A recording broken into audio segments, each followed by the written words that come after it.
Emmanuel Macron a piégé Donald Trump en l'invitant ainsi que Zelensky ce samedi pour pouvoir le basculer dans le camp de Zelensky, mais les choses sont mal tournées. Donald Trump dit « Je maintiens mes promesses, je ne veux pas aider en aucun cas Zelensky pour qu'il continue cette guerre. » Attends, je t'explique tout d'abord, pense à t'abonner en appuyant sur le plus à droite pour plus d'infos.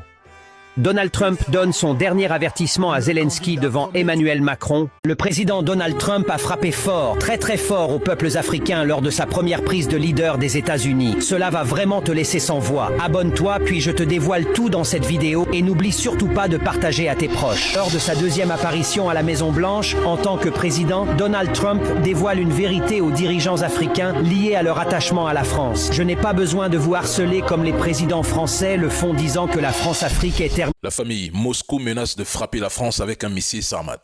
Corrigez votre titre. Moscou menace de rayer la France de la carte si elle autorise l'Ukraine à utiliser des missiles à longue portée. N'oublions pas la Grande-Bretagne. Je pense que c'est plus objectif. Écoutons-les d'abord.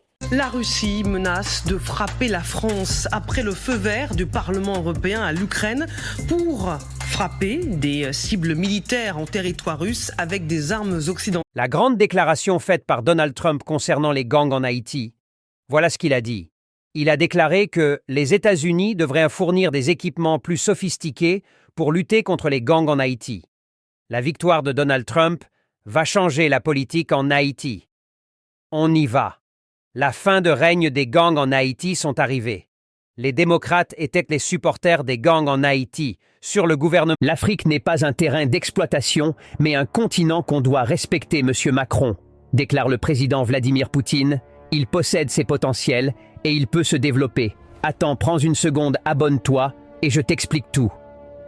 Poutine dit « Je n'ai aucun problème avec la population française, mais suis contre le fait que la France utilise l'Afrique comme un terrain d'exploitation.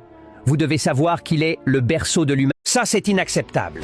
Le gouvernement d'Emmanuel Macron a débloqué les services militaires contre les syndicats des enseignants en pleine manifestation ce jeudi 12 décembre à Paris. Le scandale vient de commencer dans les rues de Paris ce matin. Voici ce qui se passe actuellement en France. Plusieurs rues sont bloquées, les écoles fermées, les cantines scolaires fermées, tous les cours dans les collèges et lycées, voire... Attention, attention, une mauvaise nouvelle vient de tomber pour les Français. C'est officiel, la RSA et la MN seraient suspendues à partir du 1er janvier 2025. Michel Barnier et son gouvernement viennent de bouleverser la France insoumise. Écoutez très bien les nouvelles conditions que cette loi inflige. Première condition, à partir de 2025, il ne sera plus possible d'être propriétaire d'un logement. Tous les logements seront la propriété privée de l'État et que tous les citoyens